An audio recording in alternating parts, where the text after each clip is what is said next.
Welcome to High Desert Radio, the voice of the Jewish Federation of New Mexico.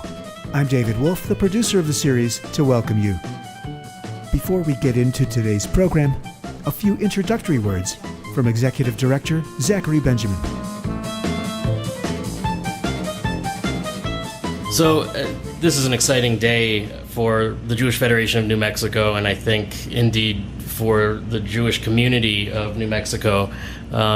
We're coming up on our 70th anniversary year here in 2018, and it's a reminder that we have to stay relevant and evolve with the times in order to most impactfully tell our story. The New Mexico Jewish Link, our quarterly newspaper, I think has become really the trusted source of printed news and information on Jewish life here in New Mexico. And I hope that in this new medium, we will compel folks to also anticipate and appreciate High Desert Radio just as they do the New Mexico Jewish Link. The podcast medium is really wonderful. It allows us to provide a truly world-class engagement of a broader topical spectrum than we ever have before. It's really going to allow us to both proactively address items of both Jewish and general significance, and also react to issues of the day, current events of concern to our community. So we're especially excited that High Desert Radio is going to be available worldwide on iTunes, really exposing a global audience to our unique perspective here as New Mexico Jews. And now a special message from our Federation President, Marvin Gottlieb.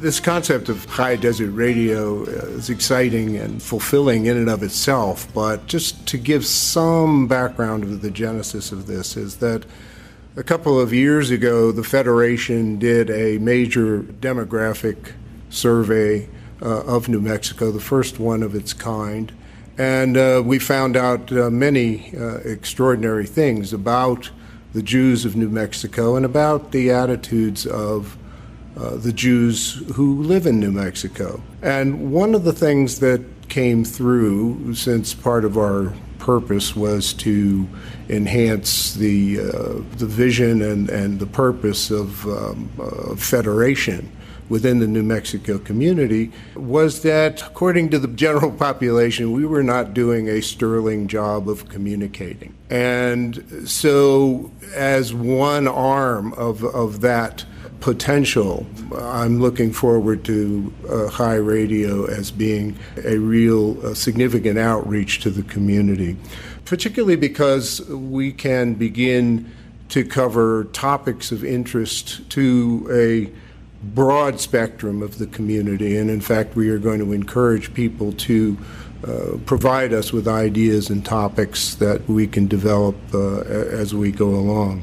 Also, I think as a concept, the High Desert Radio supports the culture of innovation that we're fostering these days at the Jewish Federation of New Mexico with so many of our programs and our outreach and trying to truly become the heart of Jewish New Mexico.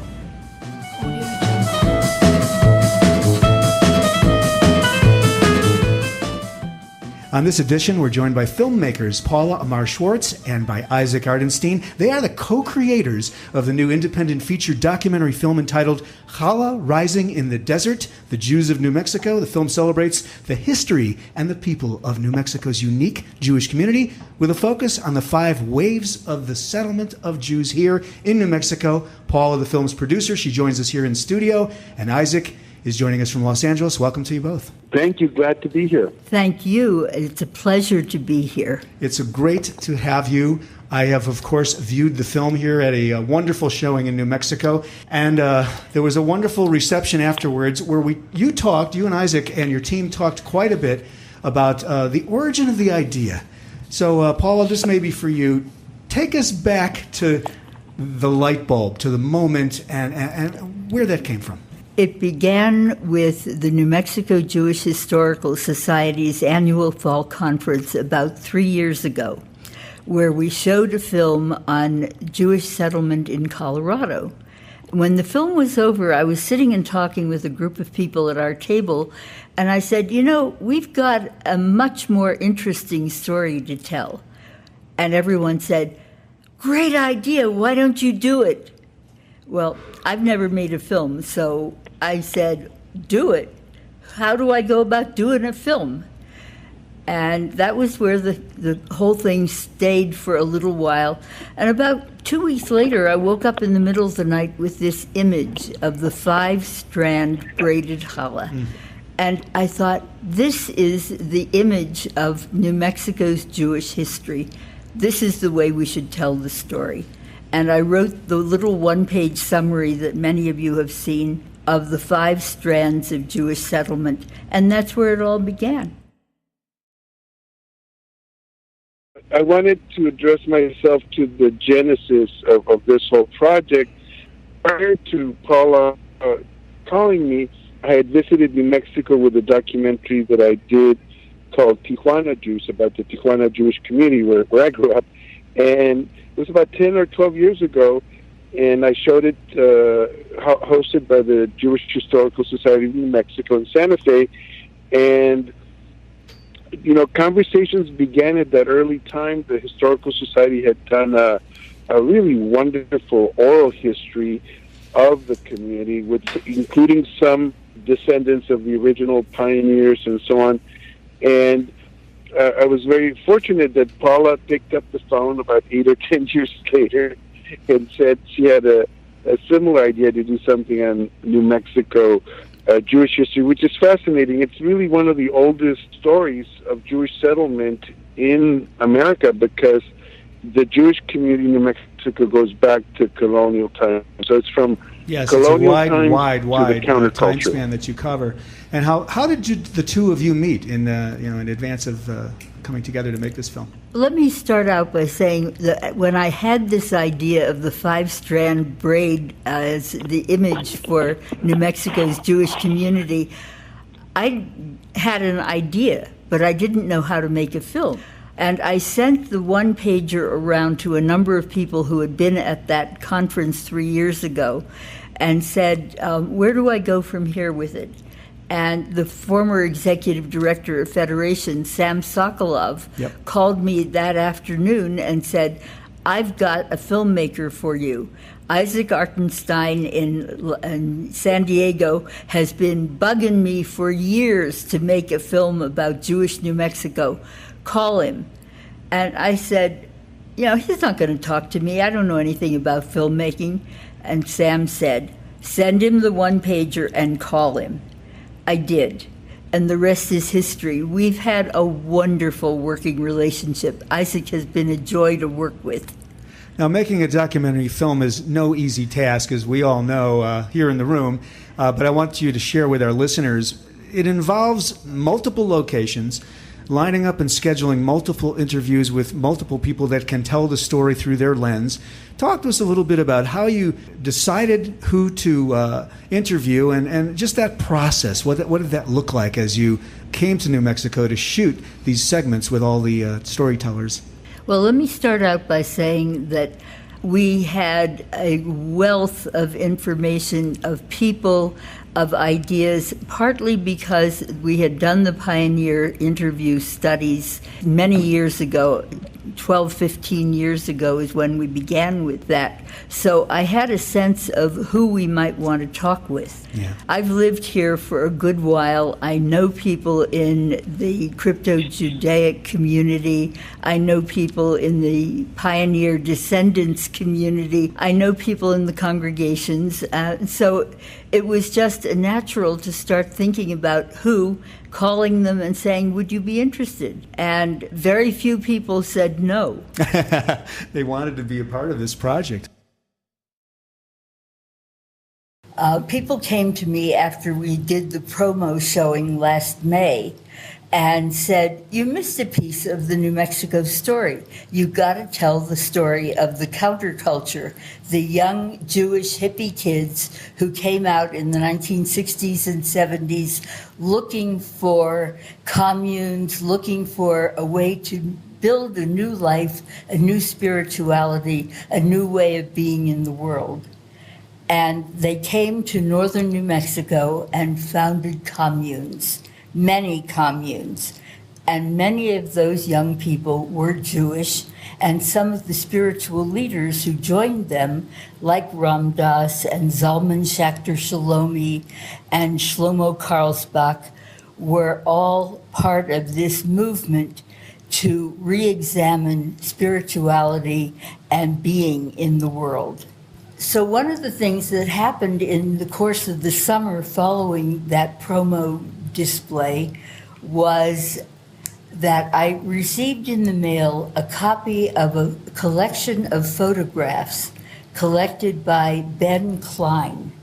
Ben was the nephew of one of the communards who had kept a photo record of everything that happened in New Buffalo, in Lama Foundation, and the University of Nebraska Press had put it together as a publication.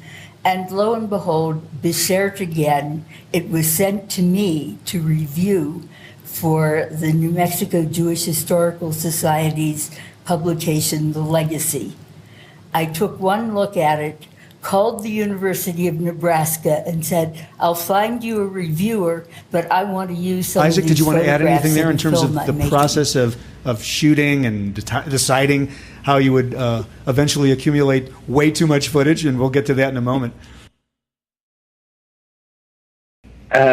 Well, we did shoot about 40 hours of interviews to do a 90-minute film, but that is part of the process. And Paula's incredible access and connection to her community, because the New Mexico Jewish community is her community, helped immensely. And kind of as a guiding light was the 5-strand challah concept. Yeah. Starting with colonial Jews that fled the Inquisition in Mexico and ended up in northern New Mexico, the German pioneers that came down the Santa Fe Trail and settled in the city of Santa Fe and expanded throughout the state with wonderful, very pioneering commercial enterprises that grew fantastically. The scientists at Los Alamos, 25% of them we verified with Rabbi Jack Schlachter, the rabbi physicist of Los Alamos. 25% of those people during the Manhattan Project were of Jewish descent or with Jewish-sounding names, if you will. And then, the coming of the railroad before that. So having people that could give us testimonials to the 5 different strands was what determined the final list of interviewees, if you will. And then you talked about locations. Well, we traveled to different parts of the state and shot wherever they were or where we could consolidate interviews. So that took us on some journeys. And then the state of New Mexico is really kind of a character in itself.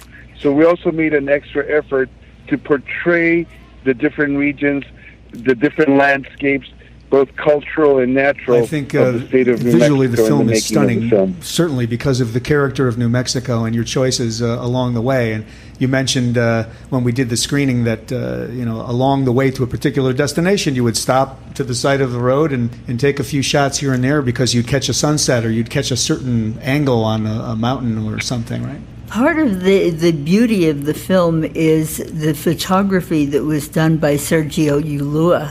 Our photographer was exquisitely sensitive to the landscape as well as to the nuances of the people being interviewed. Yeah. So it was a labor of love all the way through. The process of editing a film like this, again, it's no easy task, as you both now have experienced. Talk to us a little bit about what it's like to take source footage from, sort of out of sequence process and begin to assemble it into something that's coherent, that tells the story in terms of the structure using the 5 strands. And I know your editor, Keith Shapiro, was a huge part of this process, right? So let's just talk about how that narrative comes together.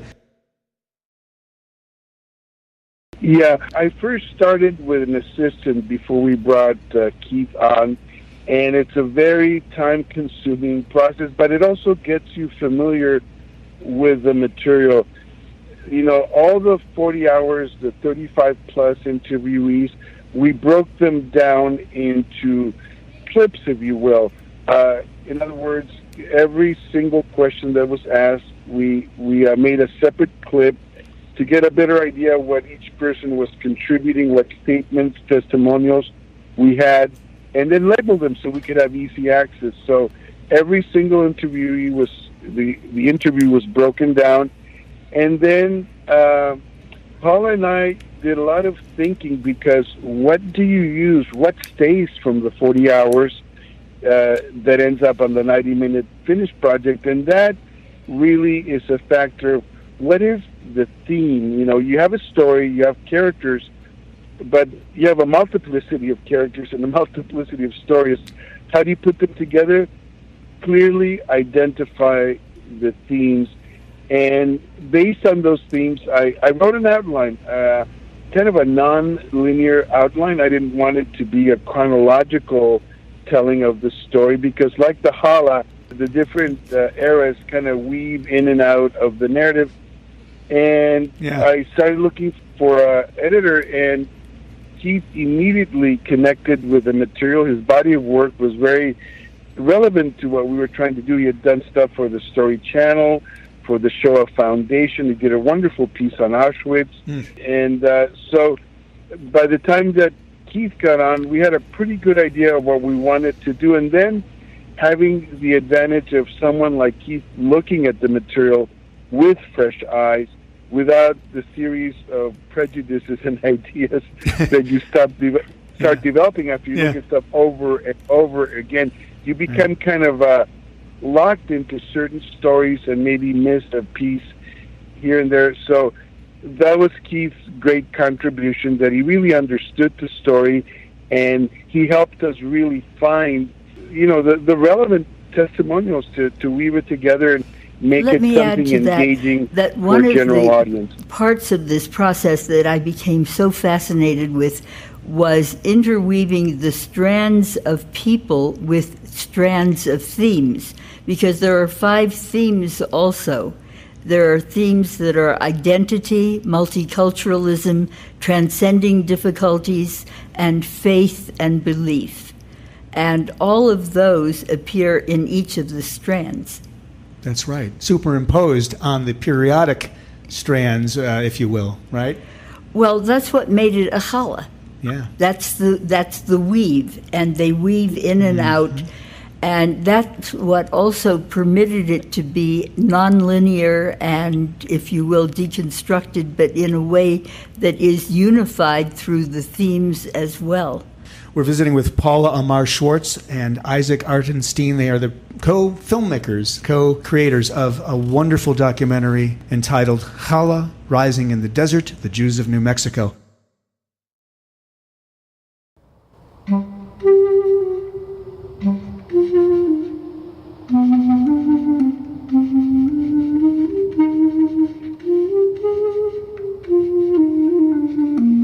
I wanted to ask if there was anything from a content perspective, story perspective, that surprised you. Everything about this project has been beshert. And beshert, the Hebrew word, means meant to be, kismet. And it's as if this was waiting to be told. And we were the instruments for telling it. And it has that element to it. It started with finding Isaac as a director, and the beauty of working with Isaac is just part of that whole meant-to-be process. And then at the very beginning, I was sitting and talking with somebody at the University of New Mexico, Hillel, and said, this is what I want to do. And she goes to her safe and pulls out a manuscript and said, take a look at this. And it was a journal kept by one of the conversos for 40 years. And when this woman was ill and dying, she had sent it to a rabbi, not knowing that the rabbi who had helped her was ill and dying. He dies. His caregivers package up all his books and send them to Hillel. And she finds the manuscript. And there was, holy moly, the beginning of Strand 1. And every step along the way has been something like that. I think you had that feeling from the very, very, very start. And then Sam's call, and you're reaching out to Isaac to first incept. the dream that gave me the image of the challah was like that. I woke up, wrote it down, wrote the one-pager, went back to sleep, woke up the next morning, looked at it and said, holy moly, this is the story. This is how to do it. Is there more to do? Is the film complete in terms of the filmmaker's vision at this point, and what happens behind that? Well, it is completed. What's happening right now, we're getting it ready for distribution. It has to be in the right format. We're cleaning up a couple of technical things, a typo or two, nothing major. So once we finish that process, I mean, it is the story that we wanted to tell. The amazing thing about it is that we actually contemplated having a narrator because, yeah, we have the strands of the challah being woven, but we have 3 or 4 centuries of storytelling to do in 90 minutes. So inevitably, you need a narrator. But as it turned out, the community, the people that we interviewed, tell their own story, did a great job. Mm-hmm. So the film is, creatively speaking, is pretty much ready to go. Again, there's some technical fixes that we need to get done, and we're hoping to be going all out in September. As a matter of fact, Paula and Congregation Albert are already talking about inaugurating their new projection system at the congregation in early September. So that'll be really the launch of, and we're creating a distribution program through all the major Jewish film festivals nationally and worldwide. And our dream is to actually have it shown nationally on PBS. And to that extent, I have been working on a series called Frontier Jews. I'm editing the San Diego episode. San Diego was kind of the end of the line, where the furthest most corner of the Southwest. I've shot southern Arizona. We're hoping to shoot El Paso. So if that series becomes a reality, it just puts us in a much better position to get Challah Rising as part of the series for either a major regional broadcast and hopefully, keeping our fingers crossed, a national broadcast, which reaching that Talk PBS a little audience bit about would be an ideal value of audience. Making this film to the current population of New Mexico. One of the things that has happened as a result of this is that people are seeing it and coming away and saying to me, I had no idea of our own history. I'm so proud to be a New Mexican. I'm also finding people out of state saying, there are Jews in New Mexico? I didn't know that. I have to come out and visit and take a better look at what you're talking about. So it's going to bring people in. I want to make one other observation. This project could not have taken place had it not been for the encouragement and the help of Federation. The impact of Challah Rising in the desert, contemporary Jewish society community in New Mexico, well, I think it also is a process of reaffirming your identity. So many times we just go through life, doing the things that we need to do to move forward, survive, and so on. But we're not always conscious of the rich history, tradition that came before us, and that's really an integral part of who we are. And to that extent, I think that audiences in New Mexico are really feeling that. And the magical thing is, when we brought it for a sneak preview to San Diego, it's the same phenomenon. The multiplicity of identities, historical factors, traditions that are so inherent to New Mexico are kind of universal, not just the Jewish people. So that process of sitting in the dark room or wherever you watch films and seeing Challah Rising, begins kind of a really intense personal journey for the viewer. And the last thing I wanted to add, actually 2 things, if I may. Paula and I are now actively fundraising to create an archive of the 40 hours. We're going to curate the 40 hours, so each interviewee, many of them, not many, but some of them that didn't make it to the final film, or sections that did not make it to the final film, they will be edited in a continuum and transcribed and then put online. So this Challah Rising in the desert, the Jews of New Mexico, will continue to grow, to expand, especially through the interactivity that the web and a well-curated archive can add to the experience. Wonderful, thank you. www.chalahrising.com. ChallahRising.com is the website where you can learn more and more as the story continues to unfold. Of course, the distribution plan and the viewing of films, the consumption of it by people internationally is absolutely a part of the story, as is, extending the film into a new reality. So I want to thank you both for joining us on the program on High Desert Radio. Congratulations to you both. Well, thank you so much. It's been our pleasure not only to make a wonderful film, but to have people like you experience it and come back and say, gee, this was great. Tell us more. Thank you both for joining us. Isaac, thank you too. Thanks for having us, David. I really enjoyed it, and what a great opportunity to talk to the people of New Mexico via your podcast. So I just encourage people to, again, check out the website so you can find the trail of Challah Rising if it shows sometime soon in your community. That's it for this edition of High Desert Radio. Thanks so much for listening. High Desert Radio is the voice of the Jewish Federation of New Mexico. Remember, you can subscribe to this series on iTunes, and be sure to visit us at jewishnewmexico.org. Till next time, for High Desert Radio, I'm David Wolf.